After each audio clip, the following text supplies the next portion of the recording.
Congratulations, first of all. I think this is a great honor for all of us. We've had a good 4 or 5 past years. About a month and a half ago, I had the opportunity to go floating.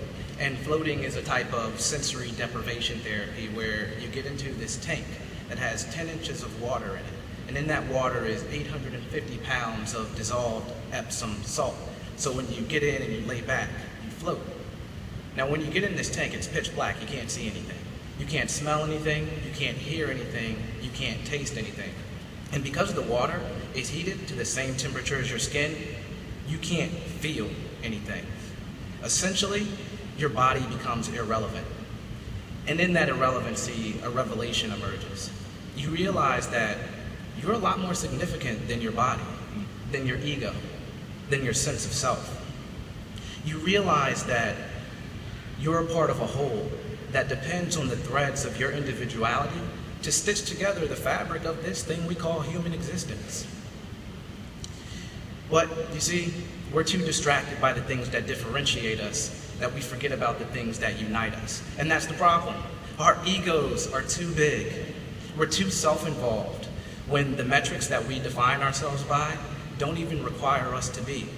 Success, wealth, even independence. They all rest on a prerequisite called other people. But I'm not here to tell you some sappy, overly emotional story about how we should all work together. I'm here to tell you some sappy, overly emotional story about why we should all work together. But first, I'll share a few facts. Fact number 1, 0.1%, the amount of genetic variation that exists amongst us humans.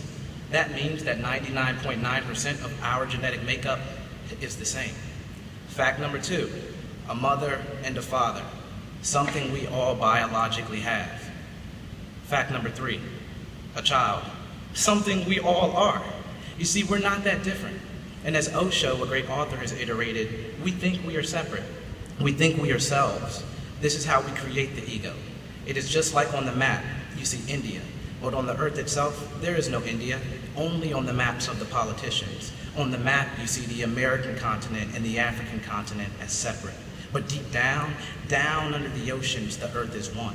All continents are together. They are all one earth. We are separate only on the surface. The deeper we go, the more separation disappears. When we come to the very core of our being, suddenly it is universal. The things that unite us, they give rise to a greater human existence. They strengthen human connections, which at the end of the day is something we should all put a little more priority on. We depend so much on the physicality of existence, on what we can see, that sometimes we miss some of the most profound attributes that we can't. And it makes sense, right? We trust what we can see. I can see the color of your skin. I can see your actions. I can see a very physical representation of who you portray yourself to be. But what I can't see is your story.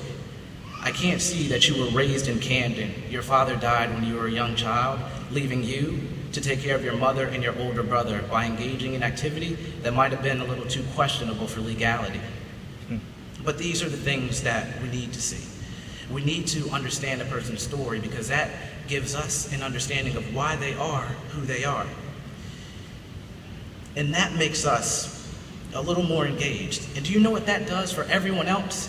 It makes a better world. I want to live in a better world, a world of less dichotomy and more interaction, a world of less negativity and more compassion. And now for a non-sappy, non-overly emotional story about how we can all work together. Like this.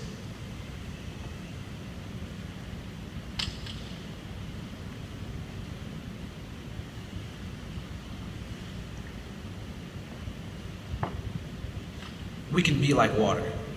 If you ever take the time to look at water in a river, you'll see something beautiful.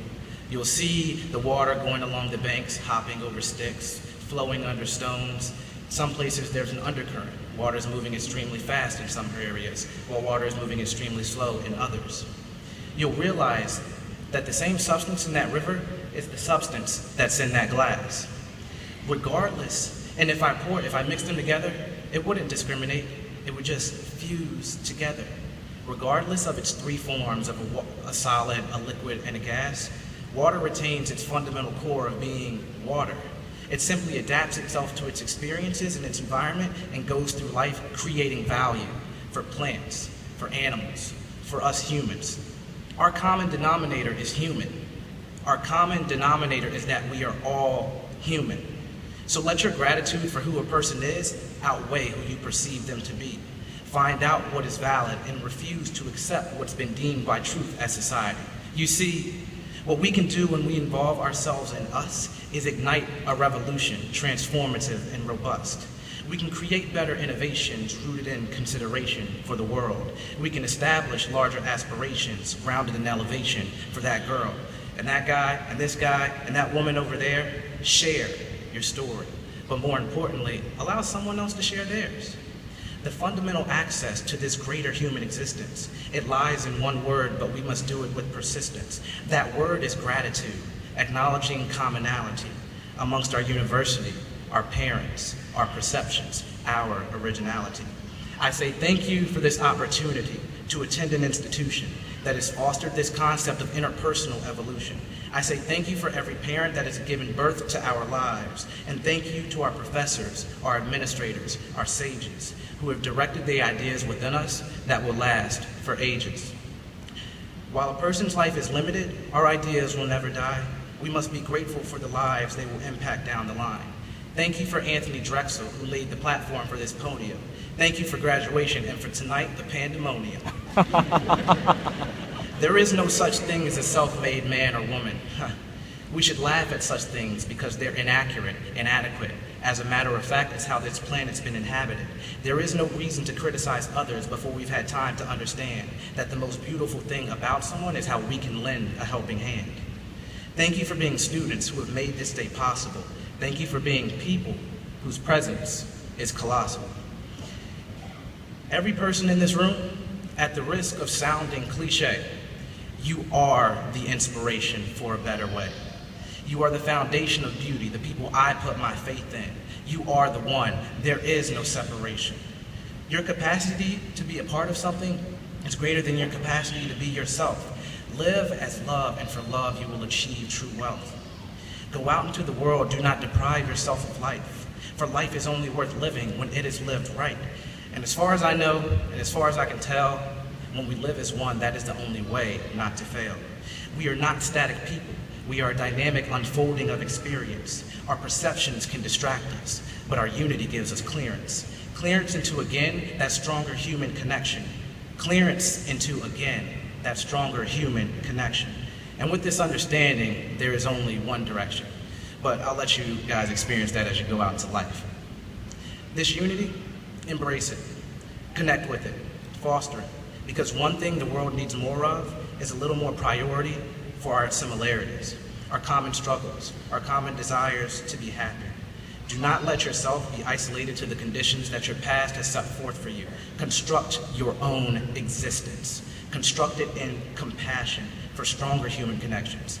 Let's all just be a little more like water, acknowledging our common humanness, adapting our perceptions through gratitude for that humanness, to add value to a collective existence. Thank you.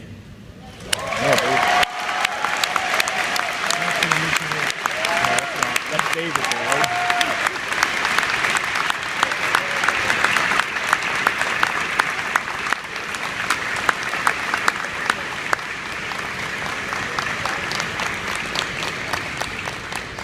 After David's speech, I don't think this story is going to surprise you. 2 years ago, David accompanied us on a trip up to New York to meet our alumni. And during my remarks that evening, I had mentioned that there were two students here who I thought epitomized the greatness of what our institution represents and who we are. One of those was David Hunt, another Trong Lee. And I say this because, not only because of the different paths that they took to get to LeBow and to be successful, but also because what they wanted to do here was to make our institution better. So that evening when we boarded the bus, David wasn't on it, and we were waiting 5-10 minutes, and he comes running on the bus, and the bus takes off, and he sits down next to me, and he hands me a package, and he said to me, "Dean Linehan, I really appreciated the fact that you even mentioned my name to our alumni. So I went out and got you something." So I opened up the bag, and it was a box with a Brooks Brothers tie in it. He had gone out to Brooks Brothers to buy this old guy a tie, just to say thanks. And this really struck me, and I said to myself, I talked to my wife that evening, and I said, I got to do something for him when he graduates. So number one is I've never worn that tie until today, because this is such a special moment.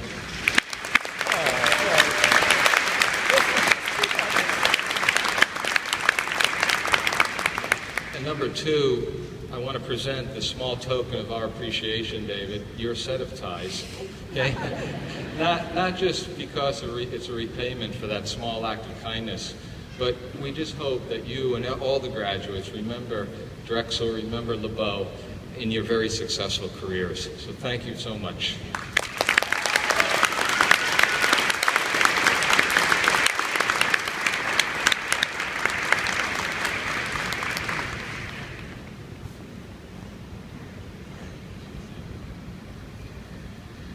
Okay, now it's my pleasure to